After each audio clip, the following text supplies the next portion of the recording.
Taylor. Is the fee based on the number of acres applied, or is it based on the number of applications? Per ton. Per ton, it's right now $7.50 per ton. Okay, thank you. Now, these folks probably don't pay that fee, but they're in the inspection. That's correct. The $7.50 per dry ton was established in statute in 2007 for the land application of biosolids. Okay. The industrial residuals contemplated for application under this permit, there is not a per ton fee assessed for that. However, because of the resources and the FTEs that we've been allocated under the biosolids program, it has bolstered our staff professional knowledge and the expertise in this area of land application nutrient management.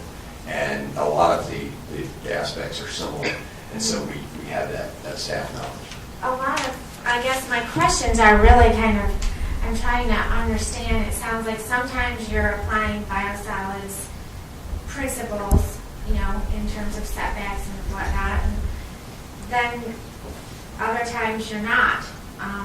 And so, like, for example, with the biosolids permit, do we group different sources per permit, or do we usually just do a permit based on the source of the waste stream? A biosolids permit is required to be established for a single county or a single locality. Mm-hmm. But the material that's land applied in that geographical area could come from multiple sources, and the permit is established to allow for that. Okay. But however, each of those individual sources has been reviewed and approved by DEQ, so that each of those sources is approved. Well, yeah, the biosolids, there's a continuity of the waste stream. Like, we all know where it's municipal waste, whereas this industrial waste, you're talking about paper mill on one hand and chickens on the other hand, or hogs. It just sounds like, when you have diverse sources, you have different concerns. So the endocrine disruptors and the hormones or antibiotics, they're not going to be a concern with the paper waste, but they are a concern with the biological waste. And so I'm still trying to understand, I guess, how those were seen to fit together as one, permit application. The other, I guess, question I have is, there are some things in the biosolids program that enable local governments to participate in terms of, having a monitor, and I think even getting some cost reimbursement. And is that the same for this permit or no? It is not. Currently, statute only authorizes localities to develop local ordinances and establish local monitors for biosolids monitoring. Okay, so it's only for biosolids and not That's for correct. industrial waste. And then the other, let's see, the other thing, where is my notes? Sorry about this. So industrial waste, if there was like a zoning ordinance that regulated where industrial waste could be disposed, would that impact these permits? I know in biosolids, I don't think that you can prevent biosolids from being spread, but in industrial waste, isn't this like waste disposal? For a VPA permit, typically that, I think what you're referring to is the local government authorization prior to issue of permit. And for this activity, that is not a requirement for DEQ issuing a permit in this case. For biosolids, the statute is very specific about what the locality's authority is. And so for biosolids, for example, the locality can establish an ordinance regarding storage of biosolids. And we're directed at DEQ to ensure that the activity proposed in the permit is consistent with that ordinance, but that's a very specific authorization. So even though this is industrial waste material, the county has less ability to regulate it than they would with the biosolids? I think that we're getting into a Dillon's rule issue that Mr. Grandis could probably better address. Sure. In Virginia, under the what's called the Dillon's rule, localities only possess authority that's expressly identified in statute. So the statute doesn't provide a locality with the authority to separately regulate the identification of biosolids or industrial residuals. They do not have that authority. Further, the Attorney General has previously opined that certain local ordinances are preempted by this board's programs that are administered by this board, including the identification of industrial waste. Thank you.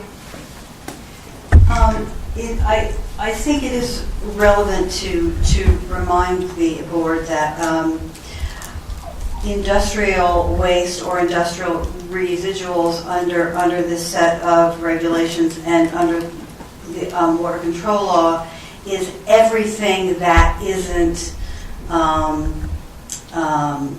wastewater treatment plant residual. So while it may seem like a misnomer to tag residuals from food processing as an industrial waste and the parade of horribles which may be incumbent there too, that's how those things are defined. So I think that we've heard some things today respecting some inputs which are not relevant to the processing of wood waste and the processing of food materials. And in fact, the Commonwealth of Virginia has enjoyed a very, very long history of the land out application of food manufacturing, fully digested residuals in terms of processing chicken material, processing snack food manufacturing, processing soup. I think that we have over a dozen in the Shenandoah Valley which have been land applying these kinds of things for many, many years. So what we're talking about today is not new. Any questions? I have a question. Earlier, somebody commented about concerns over excessive high phosphorus levels. Can you comment on that? The nutrient management requirements for this permit, I alluded to the fact earlier that not all materials have the same nutrient management. For all three of these materials, a nutrient management plan is required. That is the primary reason why the farmers want the materials, because it's a source of nitrogen and phosphorus. For all of these materials, we require a nutrient management plan that has been developed by a planner certified by the Department of Conservation and Recreation. And that means that that plan will have been developed in accordance with their regulations and standards and criteria. For phosphorus, the soil phosphorus level is considered in the application rate, and where soil phosphorus levels are higher, then the application rate must be based on phosphorus. But phosphorus is considered in that nutrient management planning, and is considered in any activity that requires a nutrient management plan in Virginia. It falls under DCR's criteria. Thank you. Any questions? Yeah, Tom? I have a question that's perhaps a little more basic. When materials go through a wastewater treatment plant, a good tertiary wastewater treatment plant that's operating properly, will materials like antibiotics, hormones, various pharmaceuticals survive, or Do they survive in part, or are they completely digested in that plant? Again, as I mentioned earlier, the methodology to detect these things has gotten much, much better in the last few years. And so what that detection methodology has told us is that, in fact, they do survive many of the wastewater treatment processes. And that's primarily not because the technology doesn't have the ability to digest it, but the residence time within that plant many times is just too short to account for the half-life of a lot of these materials. So while they're present, the quantities that they're present at, we just don't know that those are going to be impacting in a negative way, whether it be crops or humans or wildlife at that point. But and it really depends on the material. What's interesting is that when we look at the concentrations of material of where the research has shown that they've been detected, antibiotics, for example, those are things that we find they're relatively ubiquitous in a lot of the products that we use now. And so this is not an issue that's confined to land application of any type of residuals for agricultural production. But there have been some studies done with respect to uptake of triclosan, for example. And I'm sorry, I'll take off. triclosan, one of the antibiotics that is put in some cases tubes. And the amount of material that you would have to consume is beyond practicality with respect to what it would take to get the same exposure that you would from brushing your teeth with one of these products. So we found them, it's present, but the impact on biological and ecological is just, it's not known at this point. And as far as the impact of those issues, as a result of this type of activity, it's much, much less than other sources of these materials in other aspects of the things we do in our daily lives. Okay, thank you. Any other questions? One more. Roberta? Since this isn't under the biosolids program and it's individual permits, could you have a permit condition that required testing for the endocrine disruptors of the product before it's applied? We do have the ability to add in other parameters that we require for testing.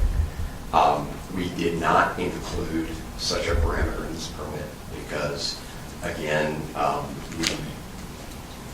we don't know what the effect would be. We don't have a basis upon which to set a limit. And so the utility of that information would be expensive to gather and perhaps not utilitarian in the course of this permit and what we're trying to control.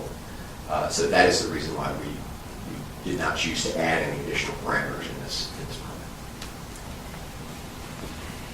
permit. We're also in a situation with foodstuffs that the primary regulatory body is the USDA and Food and Drug Administration, and they are regulating primary contact.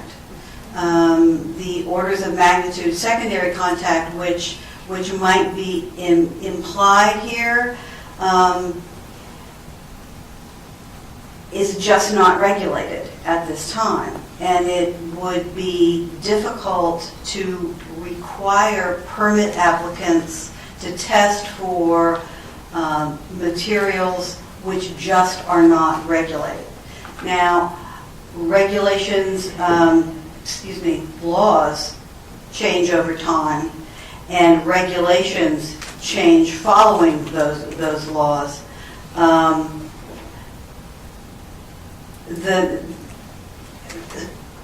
not wanting to get philosophical here, but the government, the broader federal and state legislative bodies have not chosen to avail themselves to regulate endocrine disruptors, or things which are called endocrine disruptors, as if they were